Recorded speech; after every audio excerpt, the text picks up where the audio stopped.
The effects of porn on women and teenage girls is a double-sided coin. On one side of the coin, we have the sexual behavior that is seen as acceptable, that women and girls allow into their lives from their partners. So whether that be a fantasy, a story that has been played out in a porn film that a partner has seen, or whether that is a sexual action the partner has seen that is then asking the woman to perform for him. And very often these women and girls do not have the courage or the strength in them to say no, even though it may feel uncomfortable for them. For what if they say no? Does that mean that they're frigid? Does that mean that then their partner will no longer desire them and see them as a sexual woman? So there's this whole picture of performing. That means that sex is not about a bond between two people. It's not about respect. It's not about connection. It's not about love. It's not about sensuality. It's not about two bodies. It's about performance. In relation to that, it has been widely spoken of recently that teenagers are not kissing during the act of sex. And this is because in porn, which they are using for their sexual education to explore and experiment, there isn't kissing. So it's very much become an activity of goal, just to go through the mechanics of sex that results in ejaculation or orgasm.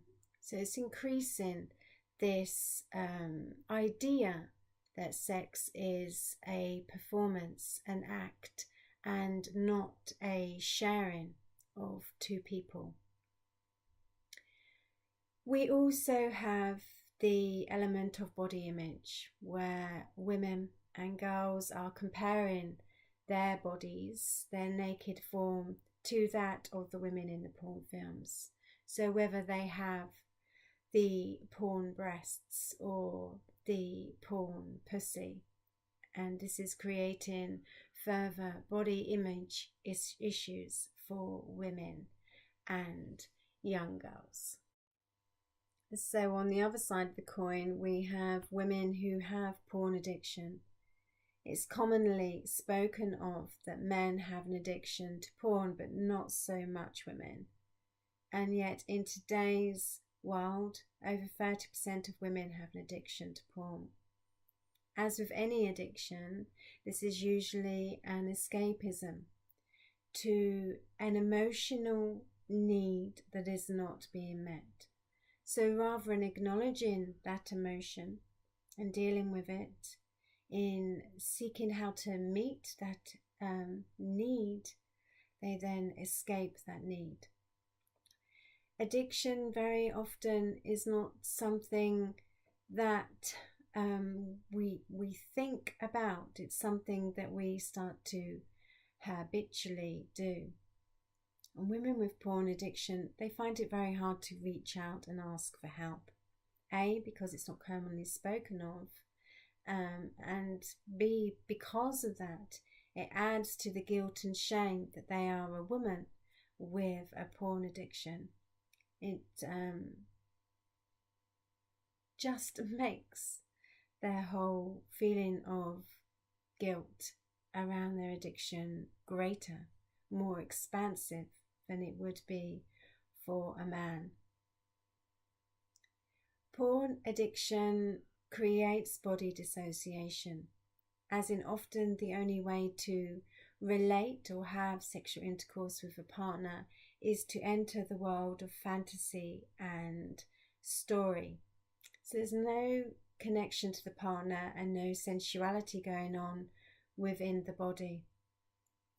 The body disassociation is also created by not feeling good enough it increases that personal sense of inadequacy.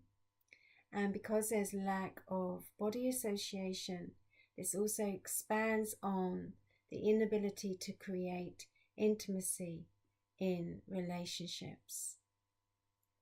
Relationships become difficult because of the body disassociation the porn addiction is creating, but also the feelings of shame and guilt and often dishonesty that is involved. Porn addiction for women can also create this expectation of how sex is meant to be, and the performance of sex that are unmet, and therefore it can result in women seeking partners that can meet this expectation that they have, that they are seeing in their porn addiction. And the same goes for men. You know, if their partner is not reaching that unreasonable expectation of sex, then they will seek it somewhere else. So they're just a few brief explanations of how porn can affect today's women and teenage girls.